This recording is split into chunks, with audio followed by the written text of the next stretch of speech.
Take a break from your busy schedule and join Harold Sala for Guidelines, a 5-minute commentary on living. When the Catholic Bishop Gerardo Trickle opened his mail, he found the ordinary usual items: letters and parcels from friends in his native England, along with the usual junk mail. A parcel from Ireland contained a box for a large print Bible. But as he removed the Bible from the box, however, something caught his attention. 2 tiny wires were protruding from the pages at the binding. Suddenly an alarm went off in his brain. The bishop ever so gently laid down the Bible and called the police. The inner pages of the Bible had been removed, and they had been replaced with explosives designed to kill whoever opened the cover. Obviously, the bishop had enemies who wanted to take him out. When Paul wrote to the Romans, he said, "I am not ashamed of the gospel, because it is the power of God for the salvation of everyone who believes."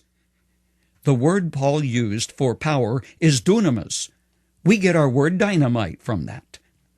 The Bible's power, however, doesn't come because the pages have been removed and replaced with explosives. It's powerful because it has been energized by the Spirit of God. God-breathed is the Greek term for it. Taking time to reflect on this awesome book changes your perspective. No other book in all the world has both the fascination and the dread associated with it as does the Bible.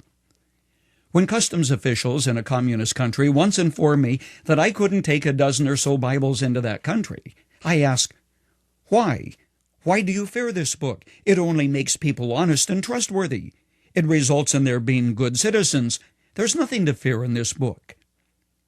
In one of his messages, Billy Graham asked the question, "Do you know why the Bible is called holy?" He then answered his own question, saying, "I can tell you why. It is because the Bible tells the truth. It tells the truth about God, about man, and about the devil. The Bible teaches that we exchange the truth of God for the devil's lie about sex, for example, and drugs and alcohol and religious hypocrisy. The reality, though, is that everybody doesn't like the truth, whether it comes from their mother, their doctor, the bishop, or from God. If we don't like what we see, we turn off the lights."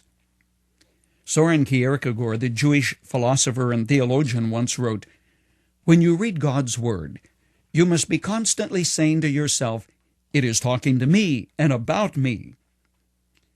When it comes to what this book says about your personal life and your destiny, you have but 3 choices.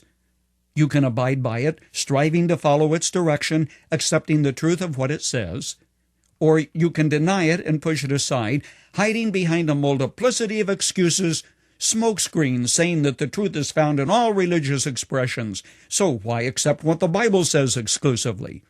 Or, and this is what many do, simply ignore the truth of the book. Vast numbers of people today recognize that the Bible contains profound expressions of faith and life, factual history, sublime poetry, thrilling sagas of human experience, but virtually ignore it in faith and practice. Ignoring what they know is true is the most profound form of contempt and insult. A final thought. You can be ignorant of many things and yet succeed in life. But the person who is ignorant of the truth of this book has an ignorance which he or she can ill afford. You have but 3 choices: abide by its teaching, deny it, or ignore it. Wise is the person who discovers how its spiritual power can enrich your personal life.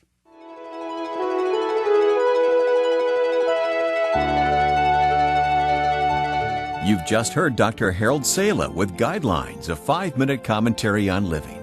If you would like to listen to the program again, download a copy, subscribe to our e-commentary, or view other resources, visit guidelines.org. We would like to hear from you, too. You can email us at info@guidelines.org. That's info@guidelines.org. Thanks for listening, and we invite you to join us again for the next edition of Guidelines.